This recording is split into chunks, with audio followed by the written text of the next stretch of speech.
Podahlah macam itu, Anwar. Saya nak cakap pada kamu apa benda ini. Bulan Julai itu 4 bulan sebelum kamu jadi Perdana Menteri, kamu cakap minyak tak turun sebab kamu tak jadi Perdana Menteri. Sekarang nak dekat 4 tahun kamu jadi Perdana Menteri, bukan kamu turunkan harga minyak, kamu naikkan harga minyak. Saudara, apa sebab? Saya ulang, hari ini kalau pilihan raya kita menang, pukul 11 malam sah bagi saya 24 jam. Bukan 20 hari, bukan 2 minggu, 24 jam. Saya umum harga minyak turun serta-merta. Harga minyak akan turun RM1.50. Saya ulang pula bapak. Majoriti Borneo pakai 4x4 diesel, jalur barang Borneo lebih mahal. Betul lah. Okey, itu sebab-sebab itulah yang macam saya cakap tadi. Kan, saya kata tadi, itu sebab kamu kata majoriti pakai 4x4.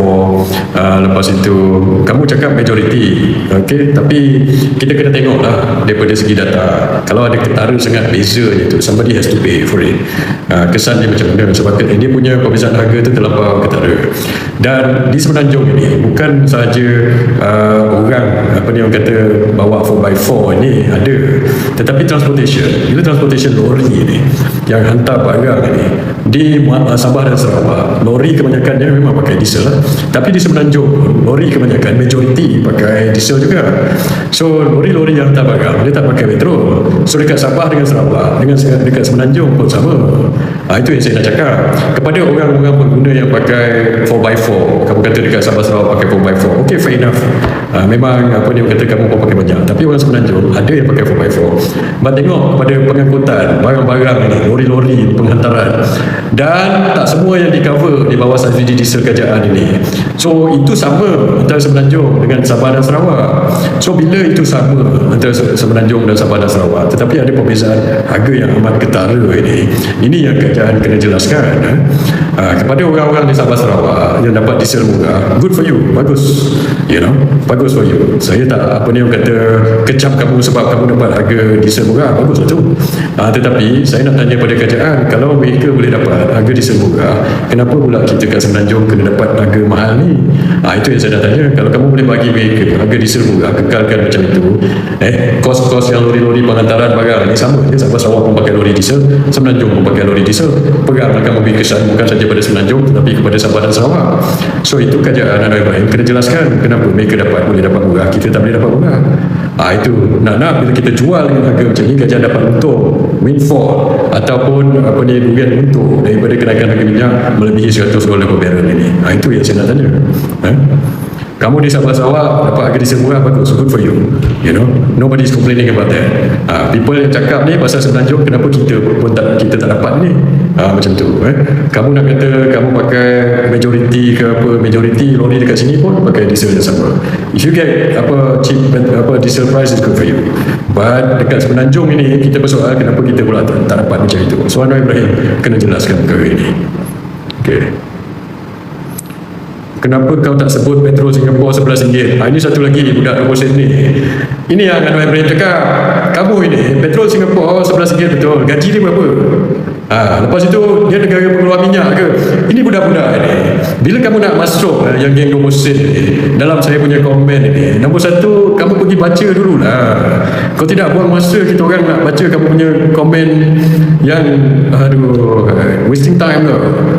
Kamu pergi tanya Anwar Ibrahim, kenapa Singapura yang dulu dia cakap begitu, kenapa di Singapura dengan di negara lain harga petrol ni mahal? Anwar Ibrahim sebelum dia jadi PM dia dah explain dah benda ni.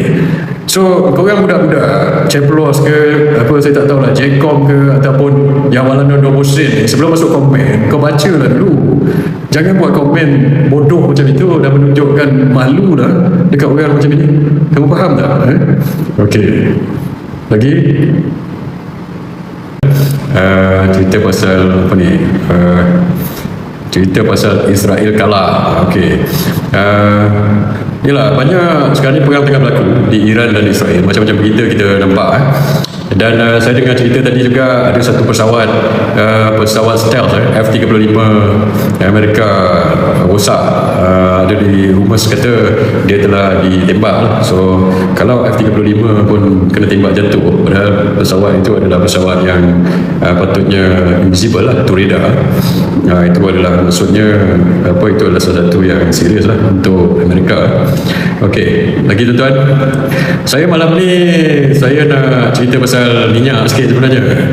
Bulan-bulan puasa saya dah cakap kan, bila bulan puasa saya tak cerita sangat pasal politik, sebab kita sibuk puasa kan. Malam-malam saya buat sembahyang tarawih dekat rumah saja, dan saya sembahyang tarawih dekat sini adalah itu hari 2 kali saya jemput orang sembahyang tarawih kat sini, tapi saya tak boleh jemput ramai-ramai lah sebab rumah saya ni belum siap sepenuhnya lagi, CCC pun belum dapat lagi.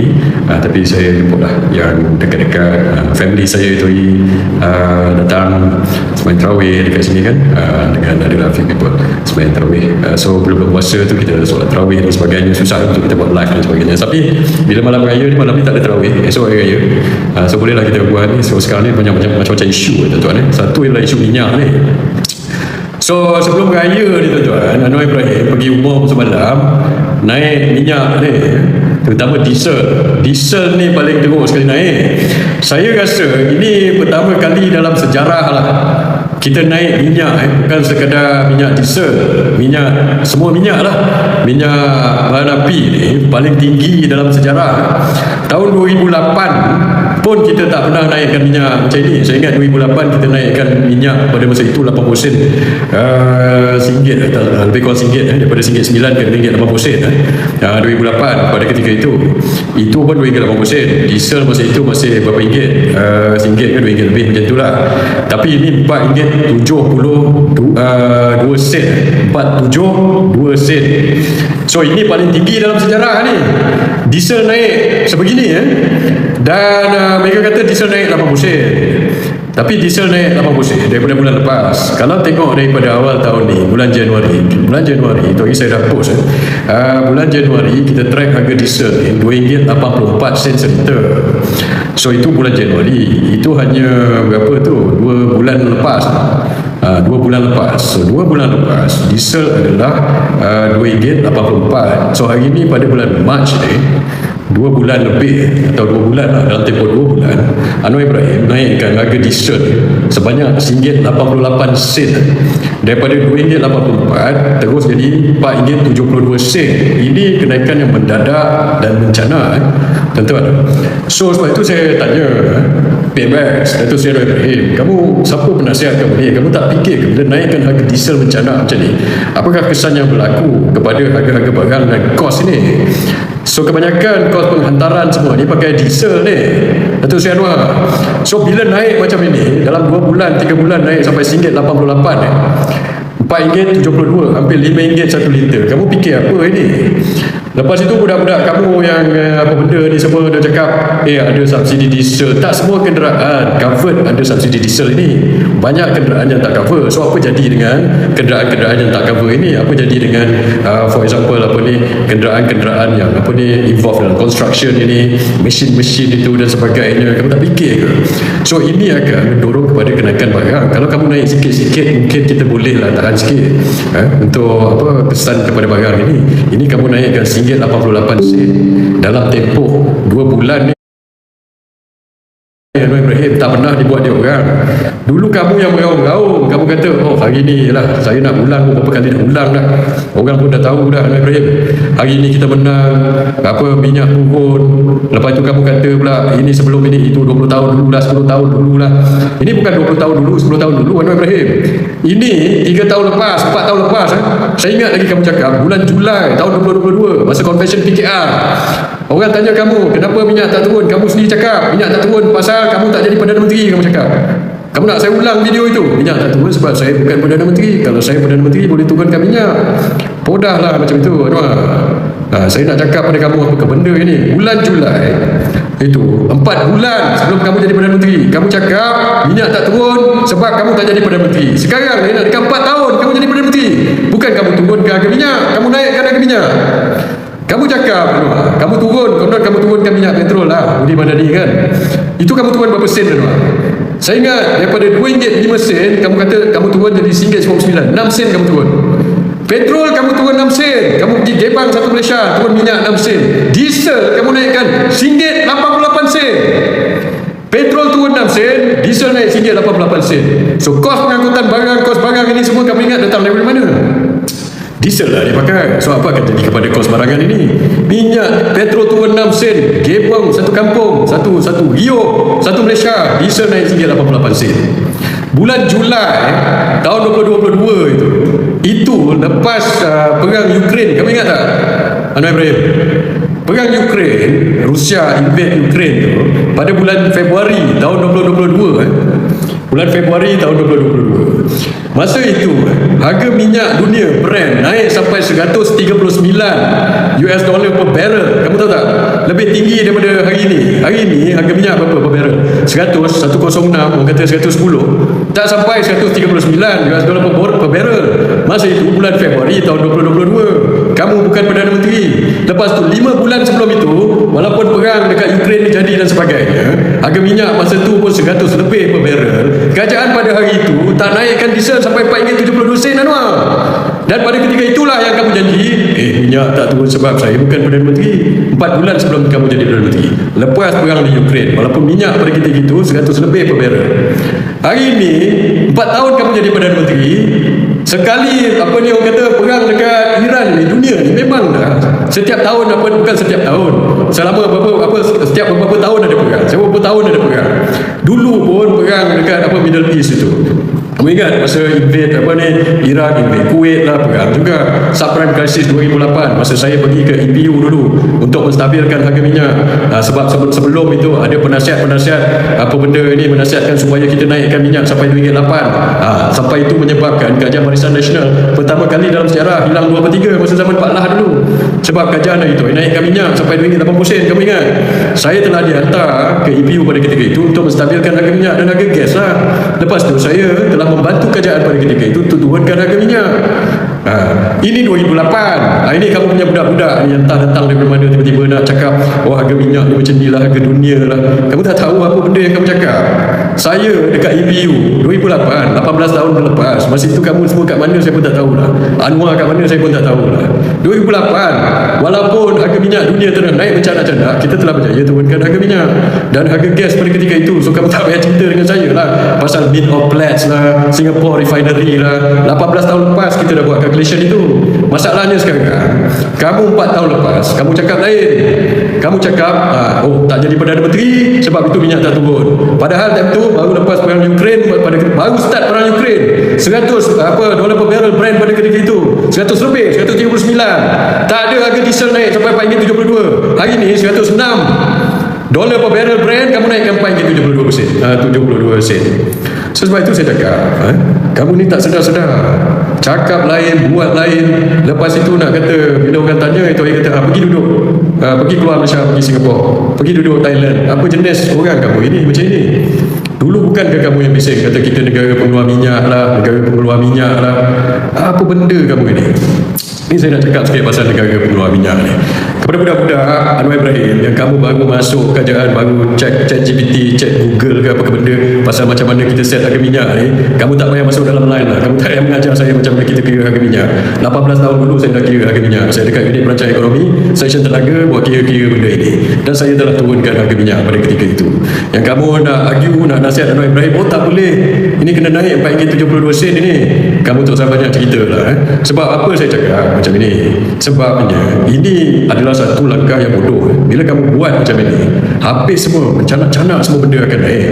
Benda dalam ekonomi ni, kalau siapa yang tak tahu, bila benda itu naik, dia akan mendorong kenaikan harga. Dan price ni dalam bahasa ekonomi lah, prices are sticky. Bila dia naik, dia tak turun. Kamu tahu tak? Harga minyak kamu naikkan macam ini, mendorong kenaikan harga. Lepas tu susah untuk harga barang-barang yang naik akibat daripada kenaikan harga minyak itu turun. Kamu ingat bila kamu naikkan mencanak ni, bila harga minyak turun balik, kamu turunkan harga minyak, barang turun balik? Tak semudah itu. Sebab itu dulu kita buat macam mana? Zaman saya dalam kerajaan dulu, kita naikkan juga, naik turun, automatic price mechanism dulu. Siapa yang buat dulu? Kita orang lah buat dalam kerajaan. 18 tahun dulu, 20 tahun dulu masa saya dalam kerajaan. Tapi kita nasihatkan macam mana? Kita naik stage by stage, sikit-sikit. Kamu tahu tak? Siapa yang nasihatkan Perdana Menteri atau Menteri Kewangan time tu supaya kurangkan subsidi berperingkat? Kamu ingat siapa? Saya lah. Saya present masa itu, sebelum itu masa minyak naik RM2.80 tak siapa punya idea tak. Saya tak tahu masa itu ada dekat tahun 2008 siapa penasihat Perdana Menteri pada ketika itu sebelum saya masuk APU lah, yang bijak sangat pergi naikkan minyak sampai RM2.8 sampai Kajian Barisan Nasional hilang 2/3 pada pilihan raya pada ketika itu. Lepas itu baru saya pergi masuk nak stabilkan. Lepas tu apa saya cakap? Saya kata kalau kita nak kurangkan subsidi, kita tak boleh kurangkan seperingkat macam itu aja. Macam dulu kalau tanya konsultan ni, masa itu ada konsultan daripada luar negeri. Saya tegur konsultan ni, orang putih, dia tahu apa, dia tidak duduk sini, dia ikut kira-kira teori je. Ni budak-budak ni berteori pandai lah. Kamu orang ni baca pun tak habis, sekolah pun ni ada yang tu tauliah pun tak ada, ijazah ekonomi pun apa benda saya pun tak tahu lah mana dia pergi belajar. Mungkin dia tengok daripada Google ataupun internet je. Lepas tu kan nak buat kira-kira sendiri. Lepas itu teori-teori kamu semua ke laut. Dia tengok nak kurangkan subsidi 100% terus, mana boleh macam itu. Kamu tak boleh nak model pun benda itu kesan kepada kenaikan harga. Sebab itu dulu masa saya dalam kajian saya kata, can you model? Saya tanya orang putih ni semua, boleh model ke kesan kenaikan kepada ini bila kamu remove 100% subsidi minyak ni? Dia kata tak boleh, kena buat general equilibrium. Siapa yang boleh buat general equilibrium? Tak ramai orang boleh buat ataupun susah untuk buat. So oleh itu saya cakap, if you don't really know kesan kenaikan minyak ni kepada harga-harga kos barang dan inflasi ni, kamu jangan buat macam tu.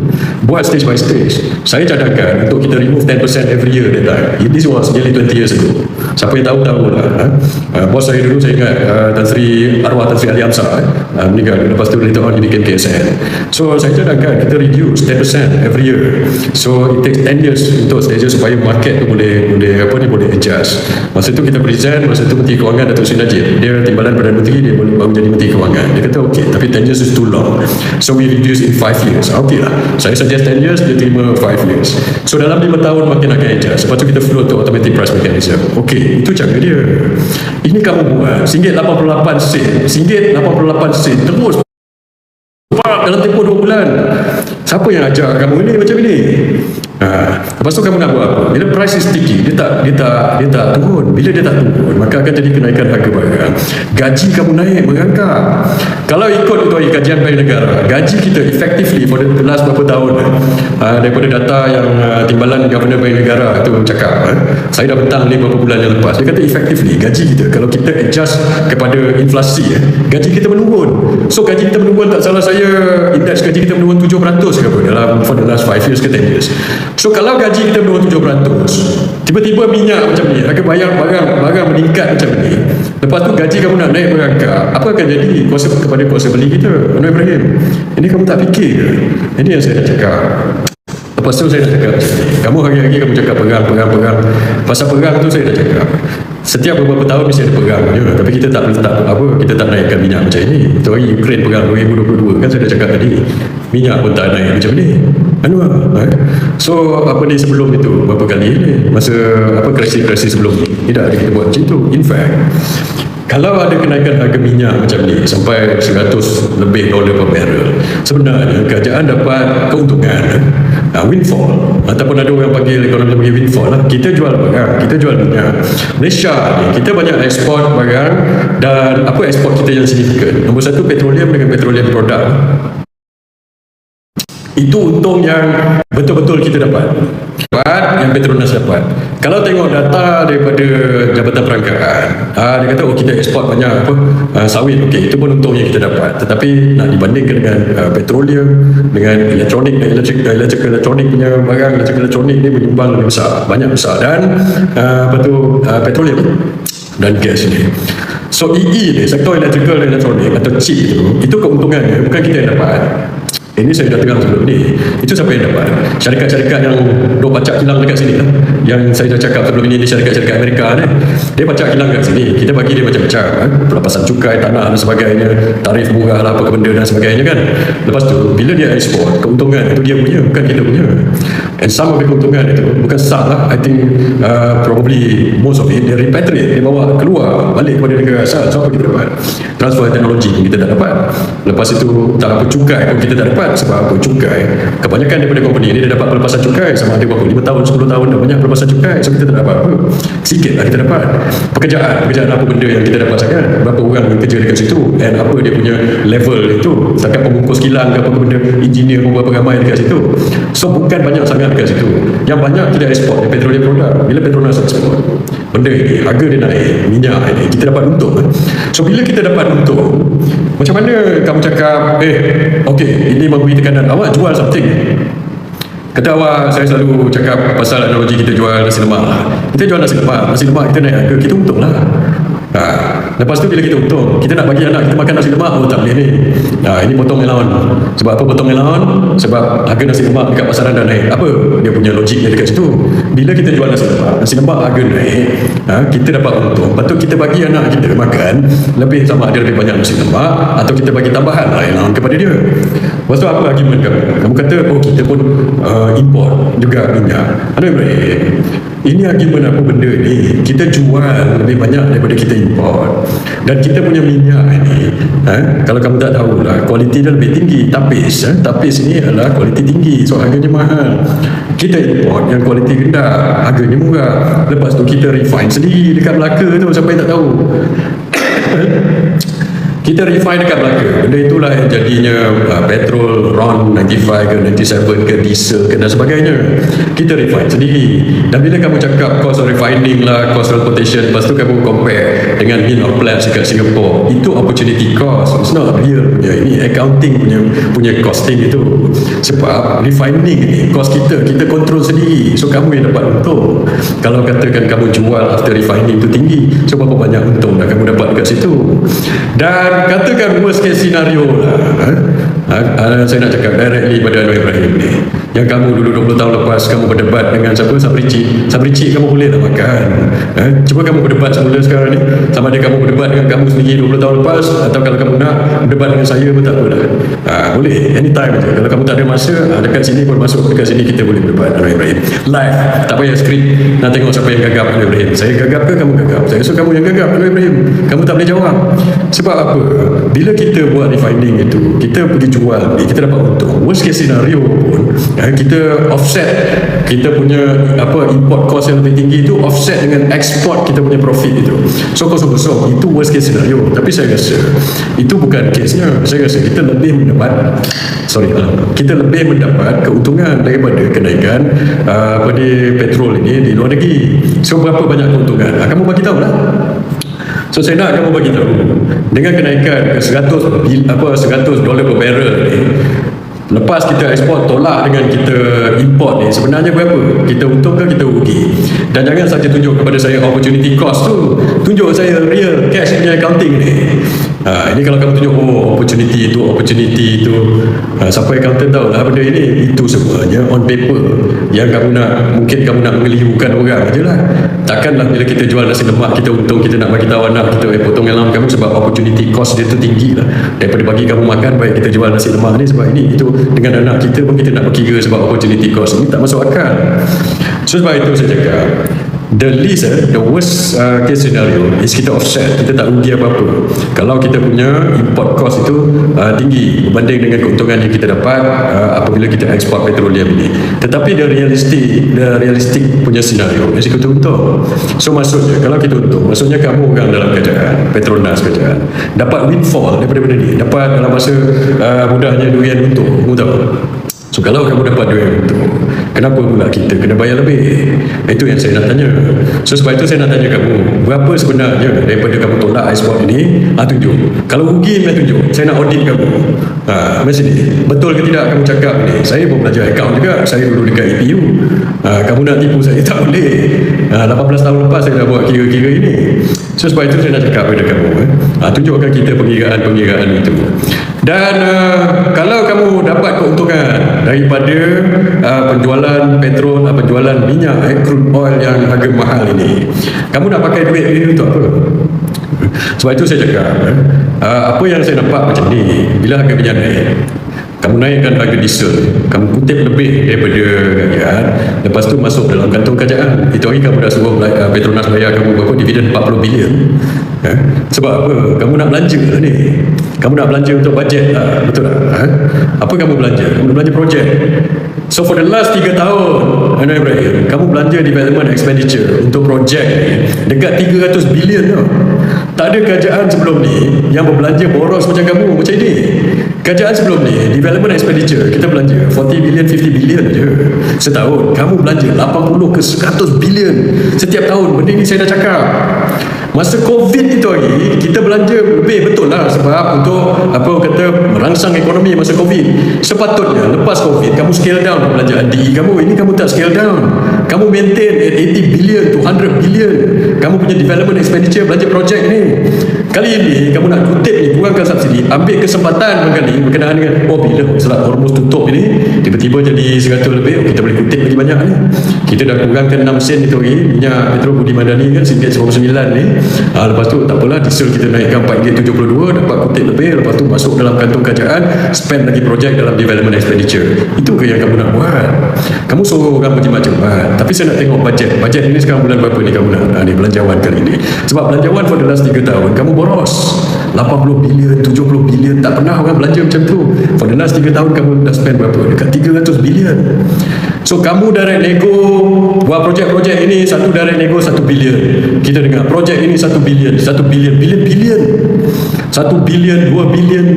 Ini kamu nak cekau lagi ke apa? Bila harga minyak naik, kamu kurangkan subsidi, kamu dapat minyak, dia dapat untung, kurangkan subsidi lagi, keuntungan yang kamu dapat daripada jual harga minyak mahal ni kamu tak share dengan rakyat. Kamu juga dulu cakap, kamu kata ini kerajaan apa ni, nak menguntungkan syarikat korporat, bukan nak membantu rakyat. Kali ni kamu tengok dalam cermin, kamu cakap balik pada diri kamu, ini kamu nak menguntungkan syarikat korporat dengan kamu nak bagi projek-projek kepada syarikat-syarikat ini kan, Wah? Sebab kalau kamu kutip banyak ini, lepas tu kamu nak belanja dalam development expenditure, belanja projek ni sampai 80 bilion, 100 bilion, yang untungnya mereka. Gaji-gaji kita orang yang biasa-biasa ni dah lah maintain aja, tak naik-naik, ada yang turun lagi gaji. Lepas tu dengan kenaikan kos, so yang kaya nanti orang-orang yang dapat projek-projek ni lah. Siapa yang dapat projek ni? Yang kamu nak belanja ni daripada hasil kamu nak cekau ni. Itu ke yang kamu buat? So kamu ni nak jaga syarikat korporat ke yang macam yang kamu cakap itu? Ini bukan polisi menjaga rakyat, ini polisi menjaga korporat, ini polisi keparat. Mana Ibrahim? Ini yang saya nak cakap kepada kamu. So apa benda yang kamu buat? Takkanlah saya nak ajar benda ini. Sama ada kamu tak tahu ataupun kamu tahu tapi kamu buat juga sebab kamu nak cekau duit ni. Sebab apa kamu nak spend dalam projek-projek ni? Kamu suruh orang macam-macam buat. Kamu cancel lah jamuan-jamuan hari raya ni semua. Kamu cancel jamuan hari raya tu. Berapa saving yang kamu boleh buat? Mungkin berapa juta? 1 juta, 2 juta, 10 juta. Tapi belanja projek ni berbilion-bilion. So sepatutnya kamu bukan sepatutnya kamu jangan jadi penny wise pound foolish. No, apa dia kata? Kamu nak save, kamu save dengan perbelanjaan projek ni. Bila kamu buat belanjawan, jangan buat belanjawan paling besar dalam sejarah, belanjawan paling besar dalam sejarah. Setiap tahun kamu buat belanjawan besar-besar lebih daripada 400 bilion ni. Perbelanjaan di development expenditure 70-80 bilion belanja projek, direct nego sana 1 bilion, projek sana buat selective tendering 2 bilion, 1 bilion, projek ini 1 bilion, 2 bilion, apa besar ini, buat MRT, LRT kat Pulau Pinang, berapa bilion itu. Kalau kita tak ada duit, projek itu kamu slow down dulu, kamu tangguh dulu. Bukan naikkan diesel RM4.72 kepada rakyat. Ini projek yang tu berapa puluh bilion. Siapa bagi tahu saya yang projek LRT, MRT dekat Pulau Pinang tu berapa bilion itu? Bagi tahu sama saya. Itu. Kalau ini kita scale down projek itu dulu. Sementara harga minyak atau keadaan ekonomi ni kata bertambah baik. Bukan hanya kamu tengok ini harga minyak dunia ni naik, kamu ambil kesempatan pula nak potong subsidi ataupun naikkan harga diesel, menyebabkan kos harga barangan semua naik. Lepas tu rakyat semua sengsara. Pada masa yang sama, hujung tahun ni ataupun dalam tahun ini kamu declare belanjawan, kamu spend lagi 70-80 bilion untuk belanja projek. Saya pun tak tahulah. Yang 20 sen, siapa yang Walado 20 sen malam ni, malam raya nak buat duit sikit, ada banyak masuk sini. Okey, ni pun Walado 20 sen. Mana lagi? 20 sen nak masuk lah. Saya tak kisah. Kamu nak buat duit sikit malam ni kan, satu komen 20 sen. Okey, masuk. Mana dah hilang tadi? Bila saya tegur dia dah penakut cabut lagi dah. Okey, lagi tuan-tuan. Okey, Itu satu pasal agaminya. Saya nak cakap lah pada Anwar Ibrahim, kamu nak berdebat untuk siapa kisah bercik lah, dia tak boleh cakap apa benda pun, dia dalam mantap sekarang ni. Itu kamu boleh bully lah dia dulu. Sekarang ni sama ada kamu debat dengan diri kamu sendiri 20 tahun lepas, ataupun kamu berdebat dengan saya je lah, senang cerita. Lagi Amda mantap tak boleh cakap apa lah. Dia dalam kerjaan dia cakap esok kan DAP pada M, dia tengok pusing U-turn minta maaf lah. Perdana Menteri Basulah, okay. Tak berani dia, okay. Lagi tuan-tuan, apa kita nak cerita? Okey, saya ambil soalan lah tuan-tuan. Dah 40 minit.